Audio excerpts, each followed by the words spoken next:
Let's make cinnamon buns. In a heat-proof jug, also called a liquid measure. Add your milk, pop it in the microwave. It's a lot of milk, it'll take about 3 minutes to scald it. If you want a dairy-free option, you can actually use potato water, which is the leftover water from boiling potatoes. It's my personal favorite. I just don't have any for today. I'm using milk. Your milk is warm, add your butter to it. Melt your butter and cools your milk. Then you can save the wrapper so that you can grease your pan when you're ready to bake. Now we can start putting it together. We're going to add our eggs, our sugar, and our salt. And we're going to mix this really well.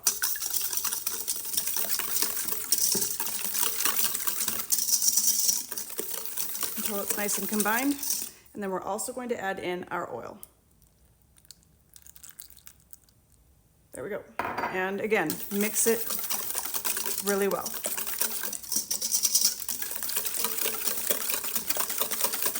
You want it to be that it's all perfectly. Just like in our donuts, we're going to slowly pour this guy in while we whisk with the other one until it's all combined.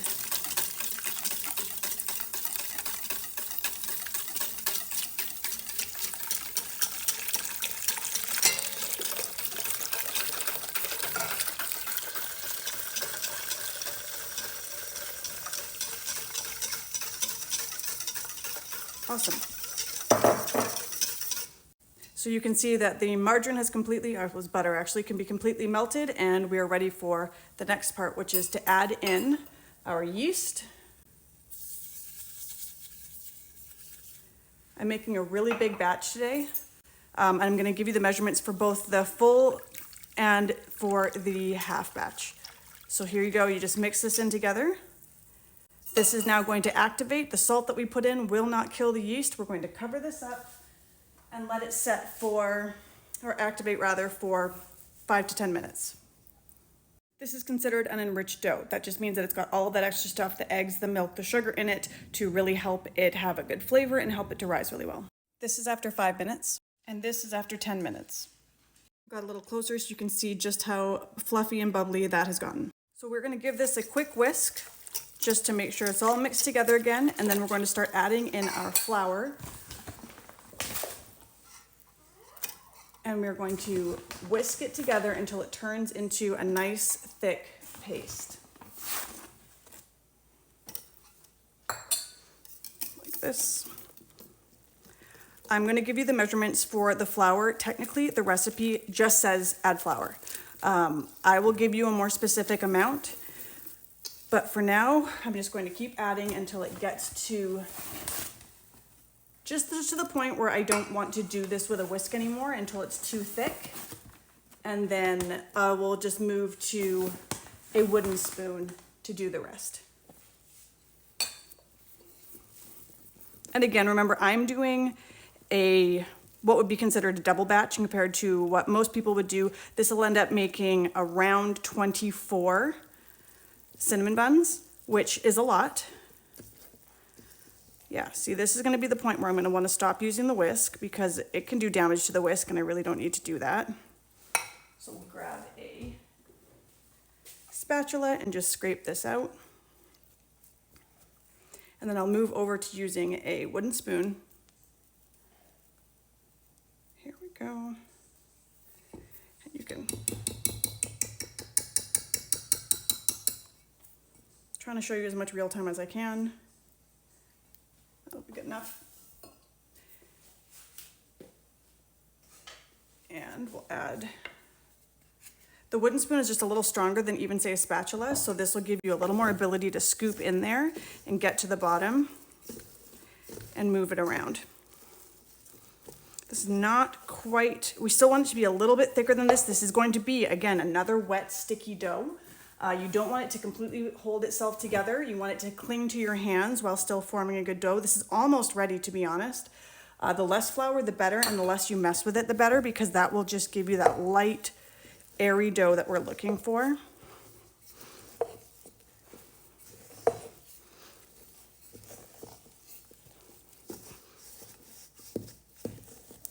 That's looking all right.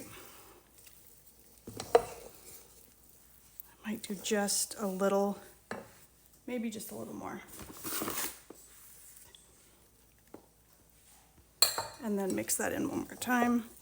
Again, I will tell you exactly how much. I weighed this before we started with the flour. I'll weigh it after, and then I'll tell you what the measurements are in both cups and in grams. This is looking better. Okay, so little flour on the edges, not a big deal. This whole recipe will take you from beginning to end about 3 hours, but 2 of the hours that are in it, you're not doing anything. This is just rising time. So this is gonna be ready to go. We're going to cover this up with a bit of plastic wrap that again, we're gonna use again later. And we're gonna let this rise for an hour, okay? So it will look like this. And we're gonna cover it so that way it can rise. So you can see our plastic wrap is on there, pretty light in case it decides to come up that high, and then I'll probably put this guy over top as well, and we're gonna let that rise for an hour. So this is after 1 hour. Carefully peel this off. I almost should have sprayed it, and that's okay. You can see that yeast is happy as anything. See? So we're gonna move this to the side. We're gonna heavily flour here because we don't want it to stick to our counter, and then we are going to turn this out. Here we go. And that's what it ends up looking like when it's out. This is the inside of the bowl, so you're gonna wanna scrape that out so we don't leave any behind. So scrape it all out. So once it's here, you're actually gonna pull this and kind of turn it onto itself.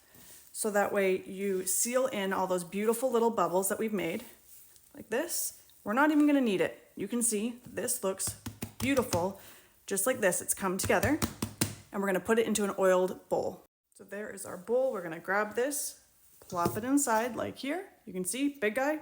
And we're gonna let that rise again for another hour. I used the same wrap actually, and I put oil on it, and then I'm gonna do this so that it's a little bit more thorough. This has been 1 hour. We can peel this off because we put the oil on it.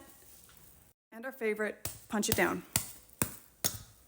Still have a bunch of flour on here, so we're gonna turn this out like this. Perfect.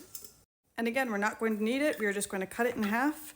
We're gonna put half back into the bowl, and we're gonna start working with our first half. So we're gonna roll this guy out. Yes, you noticed, it's stuck. That happens. Put a little flour on it. Take that off. Let's do it again, here we go. You don't need to knead this dough because it is so light and fluffy. And the reason you punch it is to take down any excess big bubbles, but you want to keep all the little bubbles so that punch will not hurt a thing. There we go. If you're worried about making it a perfect square or a rectangle, you can literally just pull it like this, and that will give you your little corners. If you want it, it really isn't the end of the world. One last little roll out. That's good to me. There's 3 ways you can do this. You can make it into a paste with the cinnamon sugar. You can melt this and put it on with a pastry brush, or you can just, I didn't want to get my hand dirty, so I put on this. And I'm just going to rub it around until it's all coated. I probably won't need the whole half cup that I have here. But this can be how fast you can do it if you don't want to take a lot of time.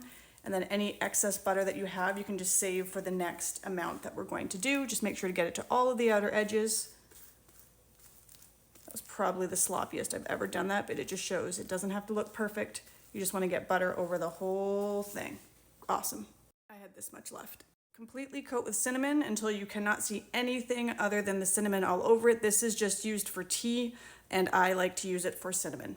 That's the only reason I own it, is to coat this. Just so you can see in real time, it does not take long. And you can do a little fixing up of your corners, but there you go. And then I use up about 1/2 of a bag, which is literally a pound of sugar. I know it's not good for you. It's not meant to be good for you. It's just meant to be good. I'm running out on time, so I might not be able to show you all of this in real time, but I'll show you a bit of every next step. So it's gonna look like this, and I'm gonna roll it up like this and roll it. We're gonna cut it into its slices. Made 14, place them onto your greased pan. We're gonna cover and proof for 20 to 25 minutes. This is after the 25-minute proof. I take melted butter and coat the top of each one to brioche it. So I coat every single one, and we're gonna bake it for 20 to 25 minutes at 350 degrees. Here we go, fresh out of the oven right here. And then I coat it with butter one more time over absolutely all of them. So here they are, up close and personal. There is your recipe, screenshot it. Okay, love you, bye.